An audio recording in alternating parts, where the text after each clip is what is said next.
nga pala si Christina Faye Amacasaro at kasama ko naman sina Binibining Jessie Analturas. Casey Berlos. At ngayong araw na ito, ang tatalakayin natin ay ang mga variety ng wika at register bilang variety ng wika. Pero bago iyon, may bugtong muna akong ibibigay sa inyo. Bugtong-bugtong, ako ay may kaibigan, kasama ko saan man. Sa ulo ko siya nakatira, ang kanyang tinitirhan ay gawa sa letra. Ano nga ba ang sagot sa bugtong na ito? Anyone? Wika. Wika. Tama ang sagot ng aking kaklase. Wika ang sagot sa bugtong-bugtong na ito.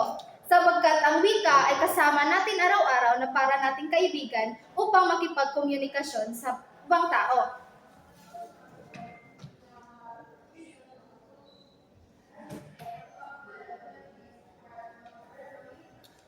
Ngayong araw,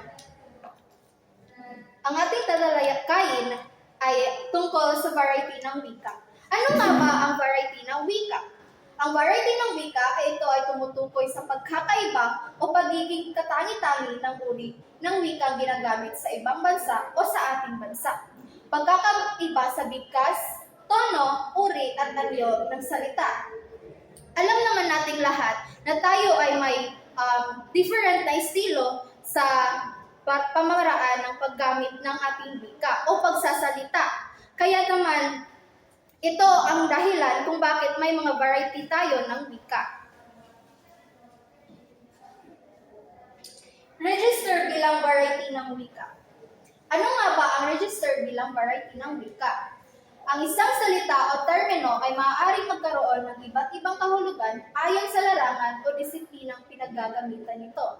Tinatawag na register ang mga espesyalisadong termino gaya ng mga salitang siyentipiko o teknikal na nagtataglay ng iba't ibang kahulugan sa iba't ibang larangan o disiplina. Dahil iba-iba ang register ng wika sa bawat propesyon, nababago ang kahulugan ng taglay ng register kapag naiba ang larangan pinagagamitan nito. Itinuturing ang register bilang isang salik na variety ng wika. So, ang register bilang variety ng wika, ito ay mga salita o termino na nagbabago ang kanyang kahulugan based sa profession, disiplina, o kung saan man ito ginagamit. Kagaya na lang ng salitang cell. Ang salitang cell ay may iba't ibang ibig sabihin sa agham o kesa sa teknolohiya. Ang cell sa agham ay isang pinakamaliit na propesyon ng buhay. While ang cell naman sa ibig sabihin nito sa teknolohiya ay cellphone or cellular phone.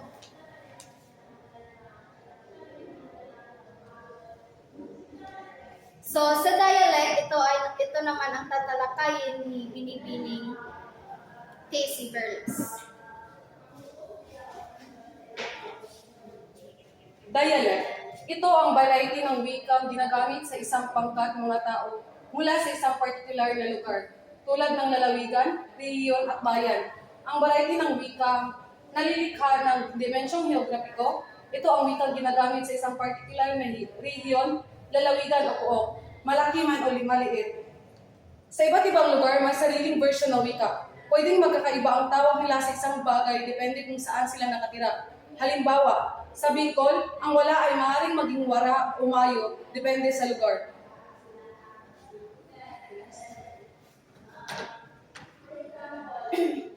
Idiolect. Ang idiolect naman ay ito ay pansariling paraan o estilo sa pagsasalita. Makikita rito ang katangian at kanihang natatangi ng taong nagsasalita. Alam naman natin na bawat isa sa atin ay may sarili tayong wika. Kagaya na lang ng halimbawa, may kaibigan kang palaging nagsasabi ng charot kapag siya'y nagsasalita. Parang tatak niya iyon. So, dito sa idiolect, ito ay sarili nating wika.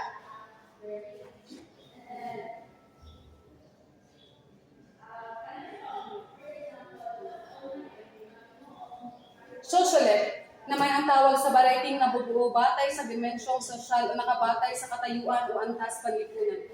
Tinatawag din itong social pamantayan na variety ng wika dahil nakabatay ito sa mga pangkat, panlipunan, paniniwala, oportunidad, kasarian, edad at iba pa. Ang wika ng mga tao ay nag-iiba depende kung saan sila kabilang. Iba ang mga salita ng mga estudyante sa mga profesional o mga manggagawa.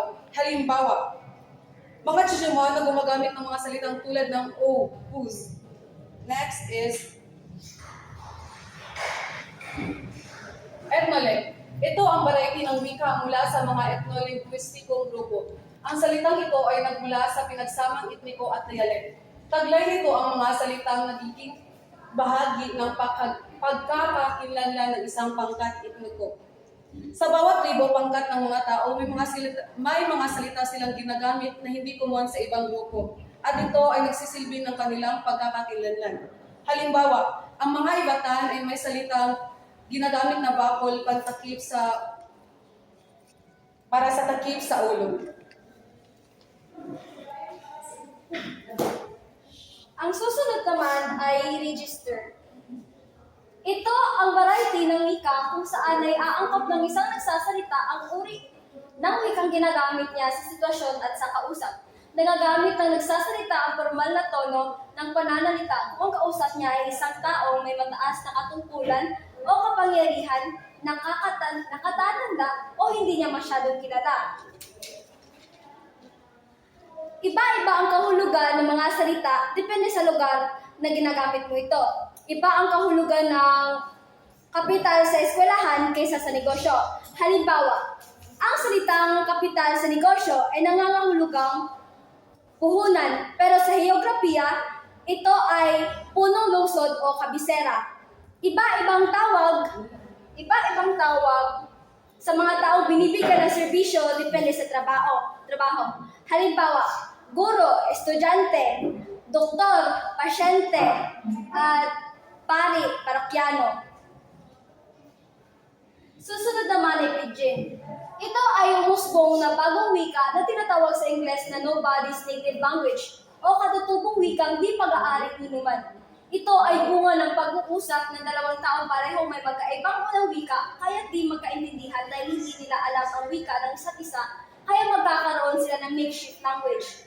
Dahil dito, makakalikha sila ng isang wikang pinaghalo ang kanya nilang unang wika. Kung hindi magkaintindihan ang dalawang tao dahil magkaiba ang wika nila, gagawa sila ng simpleng wika na pwede nilang gamitin upang mag-usap. Halimbawa, noong panahon ng Kastila, sa Zamboanga, nabuo ang wikang Chavacano na pinaghalong Espanyol at katutubong wika. Ang huli naman ay Kriole. Kriole ay isang wika na unang naging pidgin at kalaunan ay naging likas na wika o nativized na ng mga batang isinilang sa komunidad ng pidgin.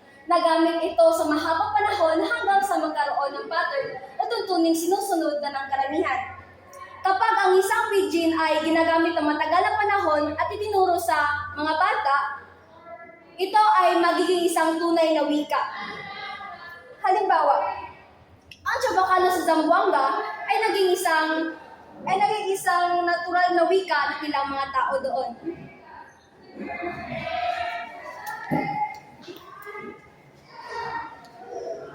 At yun lamang po. Maraming salamat sa pakikinig.